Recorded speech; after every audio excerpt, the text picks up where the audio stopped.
Leemos la palabra del Señor, hermanos. Es el pasaje de Isaías 40, de los versículos 18 al 31, y leemos al unísono. ¿Con quién compararán a Dios? ¿Con qué imagen lo representarán? Al ídolo un escultor lo funde, un joyero lo enchapa en oro y le labra cadenas de plata.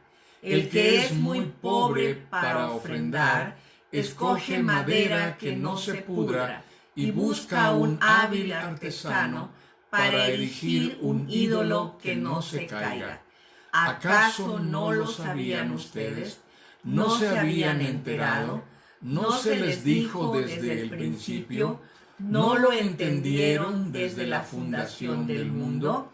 Él reina sobre la bóveda de la tierra, cuyos habitantes son como langostas.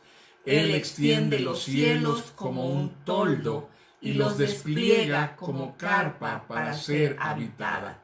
Él anula a los poderosos y a nada reduce a los gobernantes de este mundo.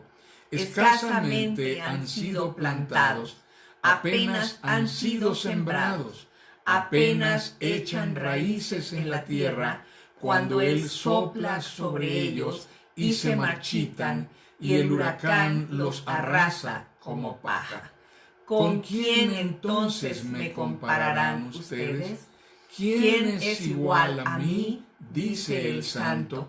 Alcen los ojos y miren a los cielos. ¿Quién ha creado todo esto? El que ordena la multitud de estrellas, una por una, y llama a cada una por su nombre.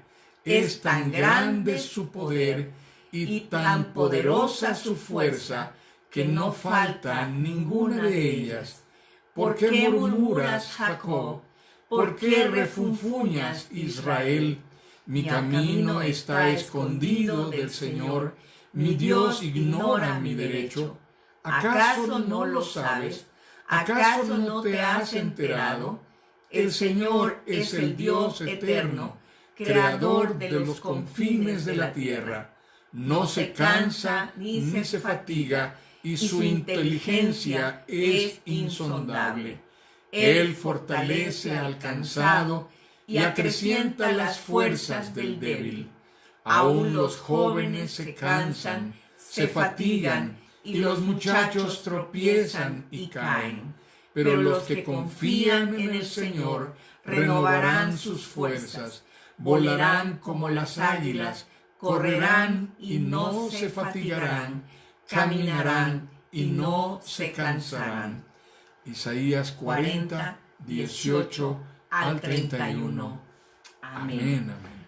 Bendito sea Dios, amados hermanos, que esta tarde podemos continuar con nuestro tema relacionado con esta pregunta que hace Isaías 40.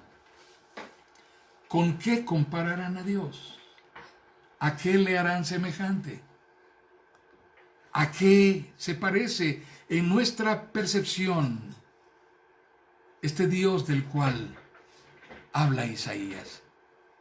Y la palabra del Señor dice, ¿qué acaso ustedes no escucharon? ¿No han oído desde antes? ¿No supieron? ¿No tienen noción de este Dios? ¿No tienen la más mínima idea? ¿No hay en ustedes ni siquiera el más leve referente de que ahí está Dios?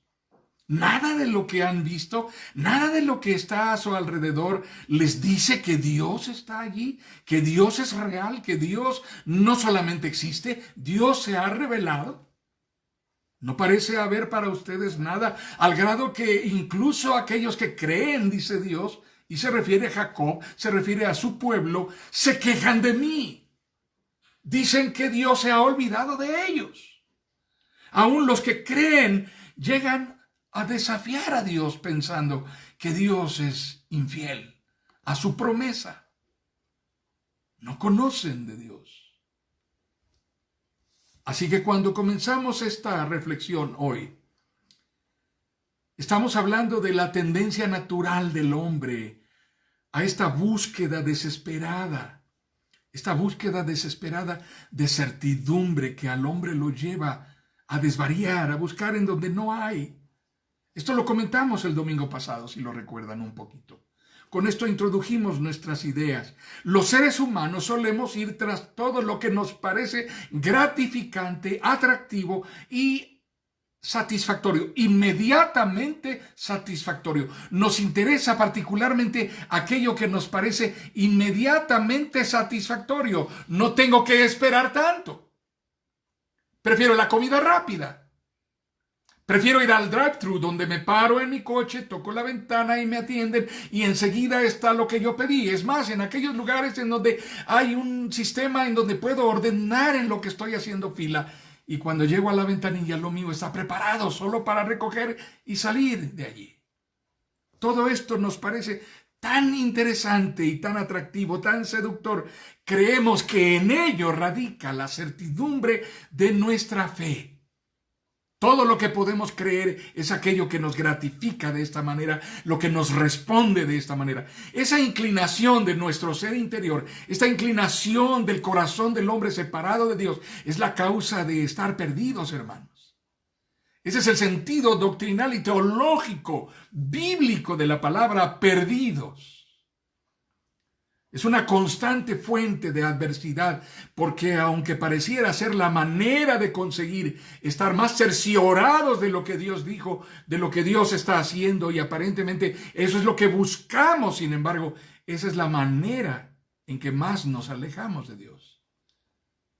Estoy refiriéndome a que esto que sucede en nosotros, que no nos basta tener a Dios y tenemos la necesidad de retribuirnos a nosotros mismos con formas de certidumbre que satisfagan la inmediatez de nuestra hambre ancestral, de nuestra ansiedad y de nuestro vacío existencial. Y tratamos de llenar con otras cosas lo que debiera ser lleno solamente de Dios.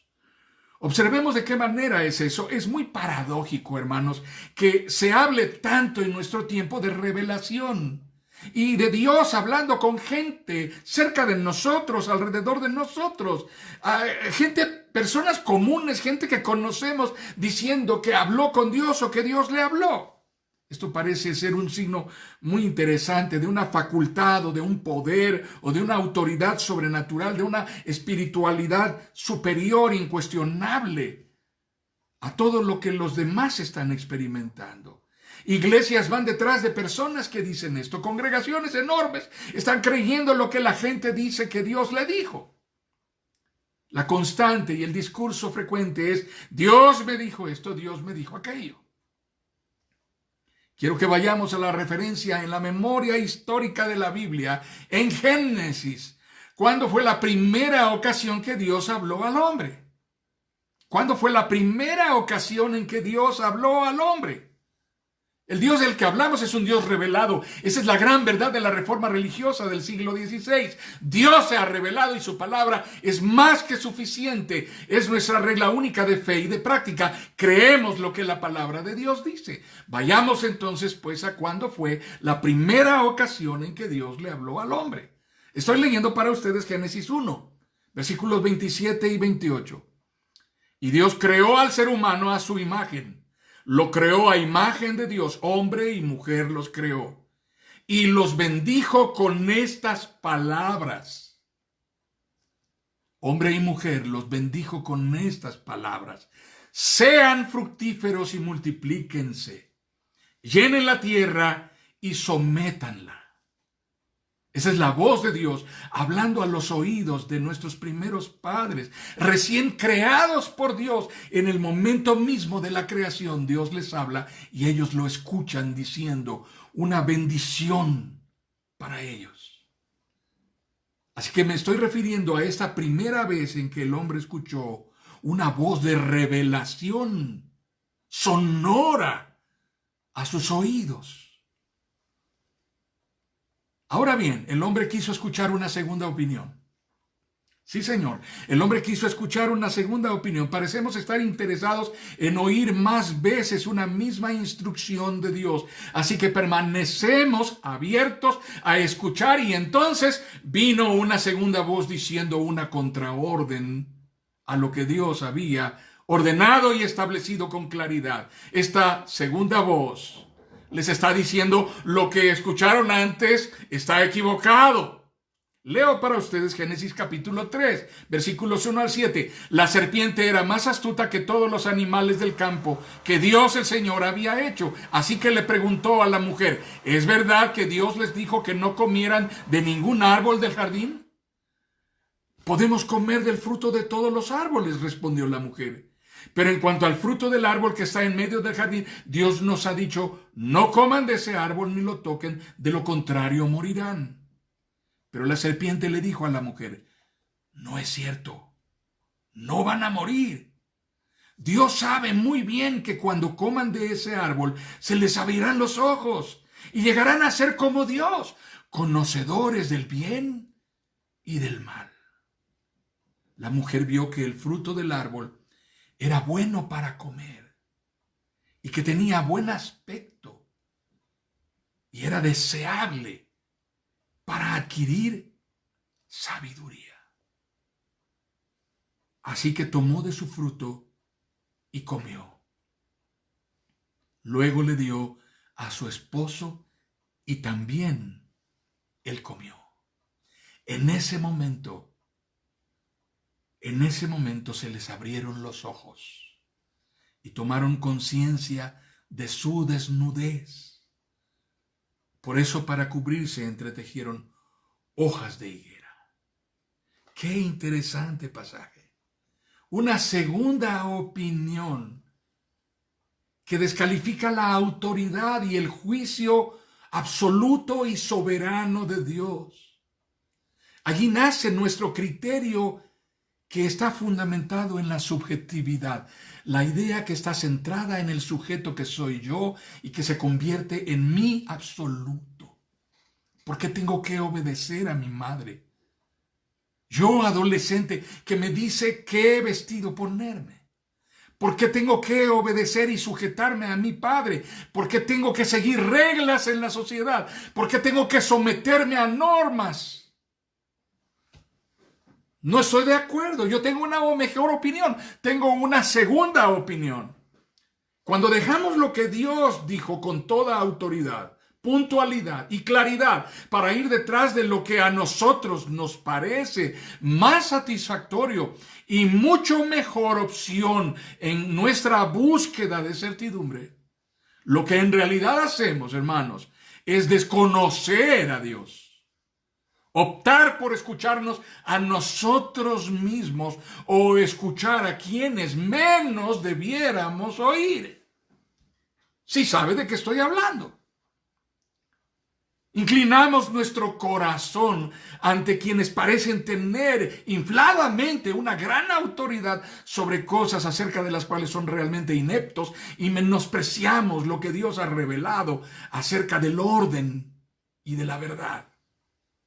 Esto sucede aún en nuestro tiempo, es una realidad. La historia de la iglesia revela que cristianos bien intencionados perdieron el camino en más de una ocasión.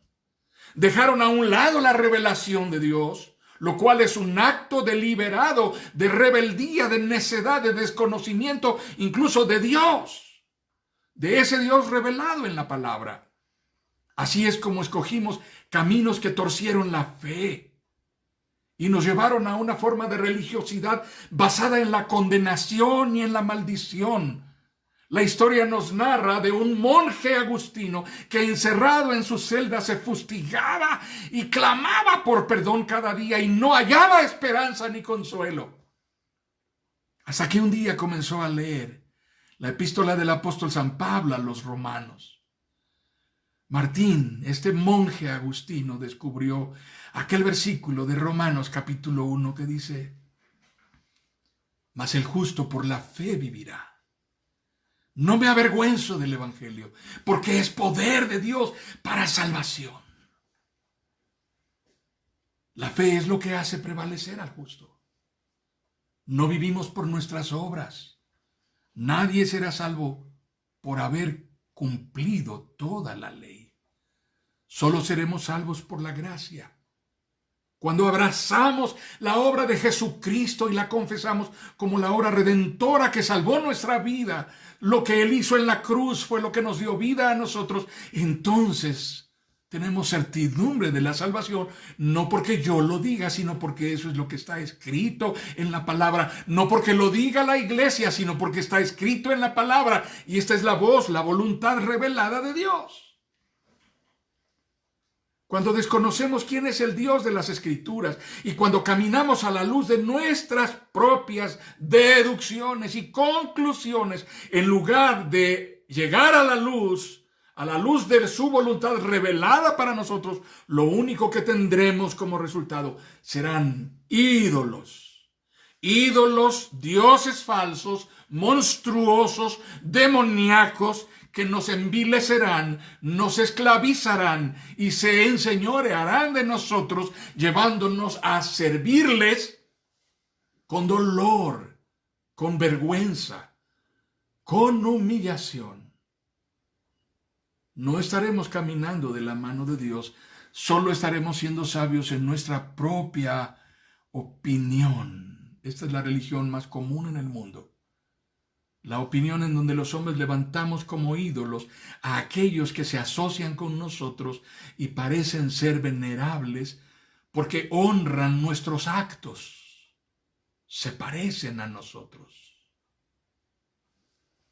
Quizá dos de los hallazgos y de los acontecimientos más significativos y reveladores en la vida de los creyentes verdaderos, de los verdaderos creyentes en Jesucristo, incluyendo a aquellos que son maduros en la fe, a aquellos que han recibido formación bíblica por la palabra de Dios a lo largo de mucho tiempo, quizás sean estos dos aspectos, estos dos hallazgos, estos dos acontecimientos más significativos y reveladores, que son la oración y la adoración.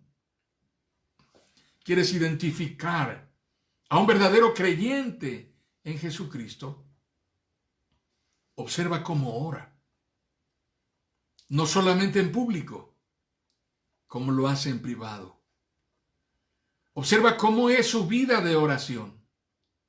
¿Quieres reconocer en dónde hay un verdadero cristiano?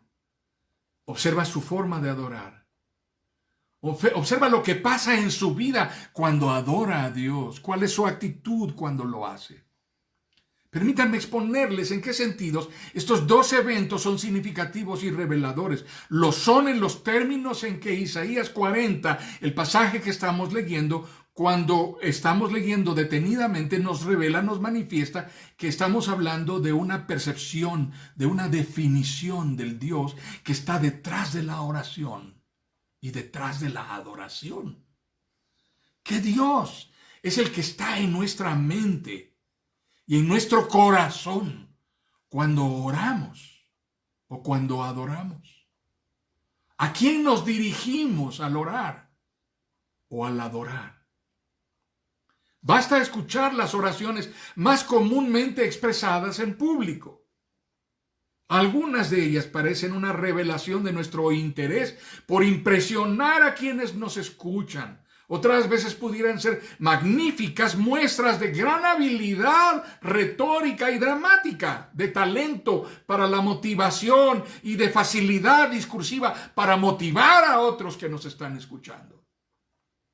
Podemos orar de una manera que impresione a los demás, pero la oración no es algo que está dirigido a los que nos están oyendo. No es una revelación de lo que yo puedo decir elocuentemente o de lo que yo creo de mí, sino de lo que yo creo de Dios. Es un acto en el cual, la oración es un acto en el cual yo vengo delante del Señor y vacío mi alma en su presencia y le dejo ver a Él, le permito ver a Él quién verdaderamente soy, sin reservarme nada para mi propia tranquilidad o certidumbre, para mi seguridad íntima.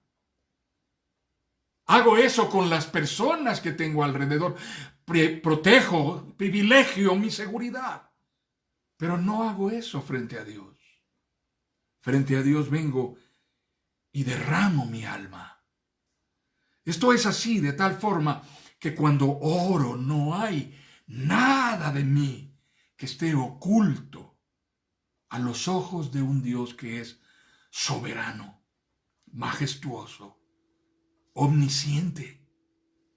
Cuando estoy ante Él en oración, Él puede ver quién verdaderamente soy cuando no hay máscaras, no hay muros de Facebook, no hay muros de Instagram, no hay apariencias. Soy quien verdaderamente soy.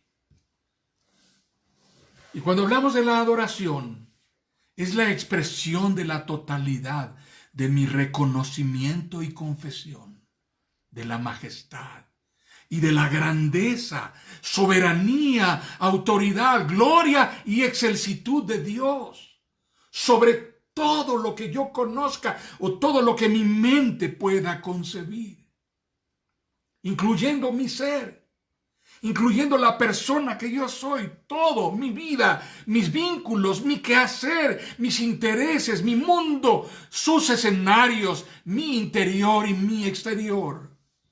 Todo está involucrado en lo que yo hago cuando adoro a Dios. Adoración no es una actividad dominical a la que asisto. Muchos que no pueden asistir al templo pueden tener mucha razón de lamentarse porque no han entendido plenamente el significado de adorar. Nadie te ha prohibido adorar. Solamente no te puedes congregar en el templo. Pero eso no impide que seas la iglesia y que te congregues con tus hermanos aún virtualmente para darle a Dios la gloria y la adoración que solamente Él merece. Así que adoración no es una actividad dominical a la que asisto por un par de horas, cuyo efecto puede durar algo, tal vez mediodía, no sé, hasta la noche del domingo. O sea, que vaya de camino a mi casa el domingo saliendo del templo. Adoración es lo que yo soy y para lo que fui creado por Dios. Soy una creación diseñada por el Señor para adorar. Esa es la razón de por qué todo lo que me constituye como un organismo vivo es una revelación de la perfección de Dios y del equilibrio divinamente determinados. Todo lo que no funciona bien en mí, todo lo que funciona mal en mí, mis anomalías, mis insuficiencias, mis hiper y hipo, lo que sea, tensión, glucemia, etc., no son errores de Dios o descuidos de Dios. Son un reflejo de mi mala administración sobre algo perfecto que recibí de Dios. Son evidencia de mi condición de alejamiento de Dios. Esa es la razón de por qué el centro de la celebración de adoración ha de ser la obra cumbre en la que Dios se ha revelado al hombre. La obra redentora de Jesucristo. Dios aproximándose a nosotros y mostrándonos quién es nuestro prójimo, el que tuvo misericordia de nosotros, el que vino para redimirnos cuando estábamos perdidos y éramos considerados basura por el mundo. Esta es la razón de por qué el centro de la celebración de adoración es la máxima obra de revelación de Dios, que es la redención en Jesucristo. La gran verdad de la reforma religiosa es la salvación por la gracia, por medio de la fe, sin mérito humano, sin penitencias, sin indulgencias, por la sola gracia del Redentor que pagó en la cruz el precio de nuestra salvación. Por esta fe que nos reconcilia con Dios, por esta gracia que nos ha hecho hijos de Dios, hijos amados después de estar en calidad de condenados. No hay látigo que azote nuestra espalda que pueda garantizarnos la salvación, como lo hace la obra redentora de Jesucristo el Salvador. Así que lo que conocemos de Dios se muestra nítida y contundentemente por la elocuencia no de las palabras y por la solemnidad no del ritual. Me refiero a la elocuencia de mi condición de rendición total cuando derramo mi alma al orar Y estoy hablando de la solemnidad de mi celebración, de exaltación al adorar al Dios vivo y al Dios verdadero, postrado en su presencia, reconociendo su majestad sobre mi vida, su señorío sobre mi circunstancia, su autoridad sobre mi vida. Detengámonos para considerar la poderosa manera en que el apóstol Pablo describe este proceso de una manera elocuente por demás. Leo para ustedes Romanos capítulo 1. Ciertamente la ira de Dios viene revelándose desde el cielo contra toda impiedad e injusticia de los seres humanos que con su maldad obstruyen la verdad. Me explico. Lo que se puede conocer acerca de Dios es evidente para ellos, pues Él mismo se lo ha revelado. Porque desde la creación del mundo, las cualidades invisibles de Dios, es decir, su eterno poder y su naturaleza divina, se perciben claramente a través de lo que Él creó, de modo que nadie tiene excusa. A pesar de haber conocido a Dios, no le glorificaron como a Dios, ni le dieron gracias, sino que se extraviaron en sus inútiles razonamientos y se les oscureció su insensato corazón. Aunque afirmaban ser sabios, se volvieron necios y cambiaron la gloria del Dios inmortal por imágenes que eran réplicas del hombre mortal, de las aves, de los cuadrúpedos y de los reptiles. Por eso Dios los entregó a los malos deseos de sus corazones, que conducen a la impureza sexual, de modo que degradaron sus cuerpos los unos con los otros. Cambiaron la verdad de Dios por la mentira, adorando y sirviendo a los seres creados antes que al Creador, quien es bendito por siempre. Amén. Qué declaración tan contundente la que encontramos en la palabra. ¿Con quién compararemos a Dios? ¿A qué haremos semejante a Dios? Esa es la razón primordial de la ambigüedad, la diversidad, la pluralidad, la pulverización de toda identidad que se diga cristiana o bíblica o escritural o genuinamente temerosa de Dios. Cada quien desea vivir a su propia imagen, no a la imagen de Dios. Habrá quien quiera vestirlo de terciopelo y ponerlo en lo alto de un altar, detrás de un vidrio. Habrá quien quiera considerar a Dios como vestido de oro y plata, y habrá quien solo lo vestirá de cuero poniéndole estoperoles y lo montará en una Harley Davidson y gafas negras para llevarlo por las carreteras. Habrá quien diga que Dios canta rap, toca hip hop. Cada quien se imaginará a Dios como le dé la gana, pero no es el Dios revelado en la palabra. No podemos hacer eso con Dios. No es Dios. Así que ¿cómo pretendemos asimilar nosotros a Dios? Es un repulsivo proceso de engullimiento en el que pretendemos tragarlo, comérnoslo, devorarlo y así borrar su identidad divina, majestuosa, soberana y asemejarlo a nosotros, a lo vil que hay en nuestra vida, a lo que está más lejano a Él. Al final lo que conseguimos no es conocer a Dios, sino desarrollar una extensión de mí a la que llamaré y reconoceré como Dios. Esta es la piedra angular de la idolatría, como práctica endémica y como cultura global de la humanidad. Pero eso no es Dios. Consideremos cómo nos lo expone la palabra, con toda claridad, con una claridad desconcertante y paradójica que se esconde en la elocuencia absurda de la revelación de Dios a lo largo de la historia de la salvación y hasta su consumación en la cruz de Jesucristo, el Verbo encarnado.